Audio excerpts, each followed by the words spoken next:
Hi all, this is Allmighty and welcome to this video.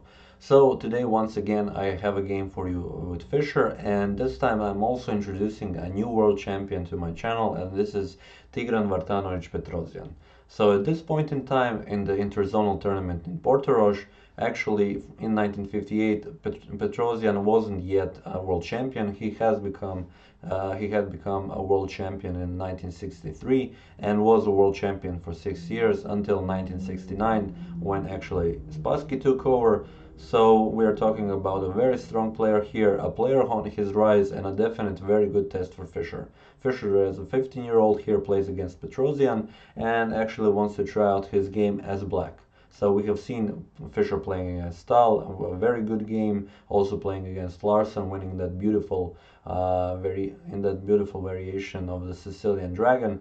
And yeah, now it's time to see how Fischer plays with black on this tournament, and a definite good test, as I've said, is Petrosian. And we have Petrosian playing c4, the English opening. And now you will see a pattern in Fischer's setup when he plays against c4 or d4. He usually goes for that King's Indian setup with developing the bishop on the g7. Here we have knight to c3, g3, g2, and now the standard development from both sides. Fischer goes castles, knight to f3, and d6. We have castles by Petrosian, and now knight to c6 developing. d3, and here Fischer goes immediate for knight to h5. Also possible was push first e5 and then go for knight to h5. But then at that point, when you see what actually is played by white, you maybe have an option to play knight to d7. Maybe Fischer was afraid of the maybe immediate bishop to g5, so he played knight to h5 right away, because at some point he definitely wants to push the f5 pawn. Here we have d4 now, and e5, expanding in the center. And now something that you would see definitely in the Petrosian's play and also in Karpov's play, d5. So blocking in the position, going for a more positional play. We have knight to e5 and now e4. f5, and now this is a very interesting situation, since Fischer has decided to open up the position a little bit, so he doesn't allow everything being blocked. But this will, in a way, give Petrosian a much more active play, because we have now e captures on f5, g captures on f5, and now knight captures on e5. So the idea is, if you capture with the pawn or with the bishop, so let me just show you, the queen will capture on h5.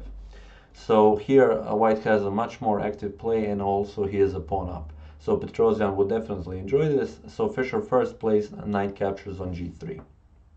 H captures on g3, and bishop captures on e5, with an idea pushing off f4. So Petrosian plays f4 himself, locking in the position. Bishop goes to g7, and one thing I wanted to show you, a definite, not a good, so for those of you who don't know, a definite worst move in this position would be something like bishop captures on c3.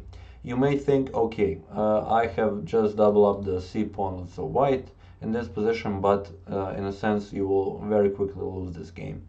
If you look at this position in some kind of an analysis or something, it wouldn't give white that much more advantage, but essentially after moves such as queen to d4, king to f2, rook to h1, bishop to e3, this is all forced, and it seems that black cannot do much about it. White will soon come into a superior position, and you will just go for the attack on the black's king. So here Fischer actually played the best move. So after f4 he played bishop to g7, but of course Petrosian knows that he needs to exchange this dark square bishop to have a better game, because now then black would have real problems on the dark squares. We have bishop to d7 and bishop to d4. Now knight to g6, you cannot do anything about it. This bishop will be exchanged, but first Petrosian decided to develop rook to e1, because there is no rush to actually exchange this bishop. Rook to f7 and bishop to f3, improving the position of the bishop, also eyeing this diagonal, and now queen to f8, trying to play rook to e8, and now we have king to f2. Rook to e8 and exchange of rooks, rook captures, queen captures, and bishop to g7, because now was an option, maybe, but I'm not that certain that Fischer would play bishop to f8. So Petrosian played bishop captures and rook captures on g7. The king isn't anymore on the g file, so knight to f4 isn't a threat, and now queen to d4. Something that you definitely want to do. Occupy this diagonal, eye this weak squares in front of the king, and here b6 is played by Fischer. He still has time because he doesn't want to lose the pawn on a7, and now we have rook to h1. Petrosian continues with the attack, and as you can see in the whole game up until now, Fischer has just defended his position, even though he went for a very active e5 and f5, and Petrosian knows how to play against it. Here we have a5, so occupying the dark squares with the pawns on the queen side, preparing moves for the endgame, and now we have knight to d1. A very good move, since you want to remaneuver the knight on a much more on a better square, since this knight is eyeing d5 and b5 doesn't make any sense, but if he would be attacking on f5, that would be much better. Queen to f8, knight to e3, and now rook to f7. Here Petrosian played b3, but after the game actually Fischer said that at some point if he played bishop to h5, that Fischer would felt all tied up and he would felt really uncomfortable in this position, and I definitely trust him, because as you could look at this position, all of white's pieces are attacking pieces and all of black's pieces are defending pieces. So black's king is in a much worse position, white's king is definitely safe.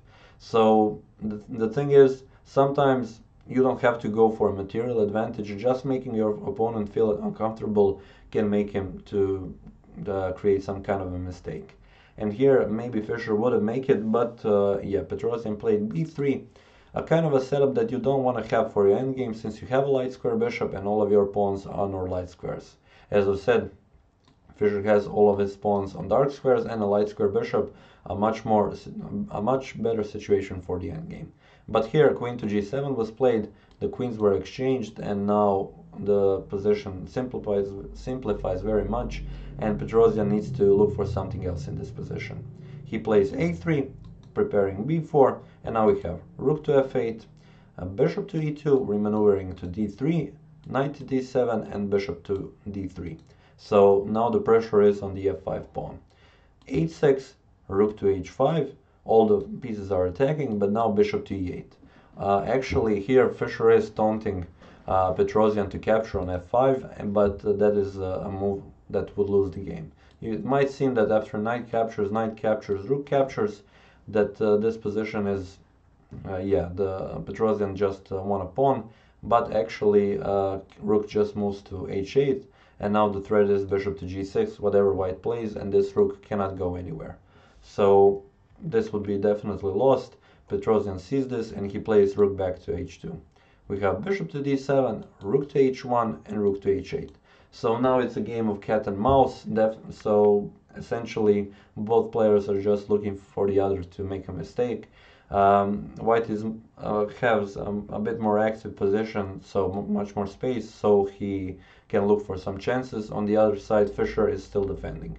We have knight to c2, a definite good move. Knight to d4 would be a much better knight, so we have king to f6, knight to d4, and king to g7. Just making some moves because there aren't any big threats. Bishop to e2, and now knight to g8. Now the knight wants to come to f6 to maybe also occupy the e4 square. This way black would also have some chances, but now b4 is played by Petrosian. We have a knight to f6 first to release the rook so he can come on a file, and now bishop to d3 guarding the e4 square. A captures on b4 and a captures on b4, and now king to g6. Now the question is, okay, to actually see this, to play rook to a8 is definitely a hard calculation, and the thing is, do you really want to go for it? Because here maybe you have knight captures on f5, bishop captures and bishop captures, but to see all of this, like this rook check, king to e3, rook check, and bishop to d3 guarding so that you don't repeat the moves and guard the g3 pawn. The question is, after knight to g4, to see king to f3 is really difficult after all these moves, and actually after playing rook to a8. You want to play this because after rook captures, king captures, rook to c3, this is a rook endgame, a definite draw. You would want to go for this as black, but you have to see that, for example, instead of going to f3, after this move king to e2, black actually has a rook captures on d3. King captures on d3, and after knight to f2 check, this is a 4 king and rook, and actually black is winning the game. To actually see all of this, it's quite difficult, so Fischer played a much more simpler king to g6, but this leaves Petrosian an option to occupy the a file. Rook to a1, knight to g4, and king to e2. Rook to e8 check, king to d2, king has come on this side to maybe see if c5 can be pushed in order to create some pawn majority on the queen side. Knight to f6 back, and rook to a6. Rook to b8, rook to a7, rook to c8, defending the pawn, and now we have c5. The idea is, you will see very soon, after b captures on c5, b captures on c5, d captures on c5, knight to f3, knight jumps on e5, and yeah, this is a very strong knight on e5. So we have king to f7, so the best move in the position, knight jumps, king to e7, and knight captures on d7. Have knight captures on d7. If the king captures, then this is just simple lost position because the king has to move and the rook is lost. So knight captures, bishop captures on f5, and now, yeah, since Fischer has moved the king all the way from this side, a simple king to d6 once again will defend all. We have rook to f8 and g4 defending, and now after this king to d6, yeah, if the rook gives a check, then knight to b6 comes, and you will pick up the d5 pawn. So here Petrosian took on d7, king captures on d7, and now king to e3. Essentially, it's a rook endgame which is drawn. White has maybe a better position, a better pawns, and also a better rook position of the rook. But essentially, yeah, it is a rook endgame, and it's really difficult to actually go for a win here. But let's see what happens. We have rook to e8 check, king to f3. Now king to d6, rook check, king to d5, and rook captures on h6. So now there are connected pawns on the king side, and now both of the players have some chances. Black has these doubled passed pawns, so in a sense it's a race. We have c4 and rook to h1. Definitely you want to defend so that the rook cannot come to c1 and promote. We have c3, going for it, and g5. c5, so also you want to bring the other pawn into the game, and now rook to d1 was played by Petrosian.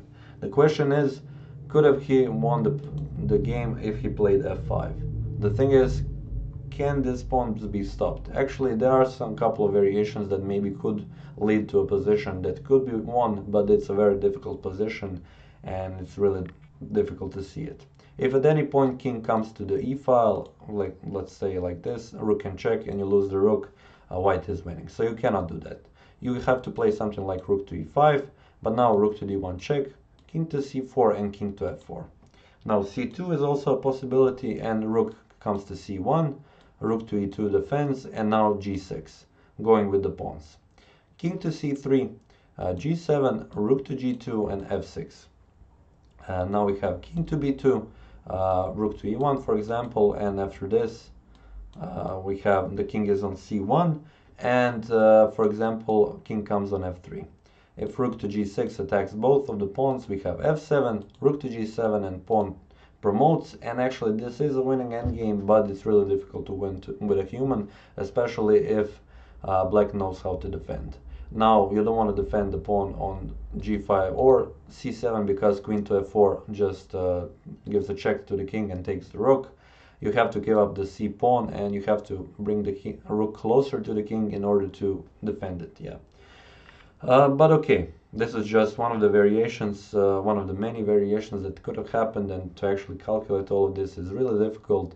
Petrosian went for a much safer rook to d1 first check. But now after king to c4, he has given this valuable tempo to Fischer, and now we just have g6, c2 attacking the rook, rook to c1, and king to d3.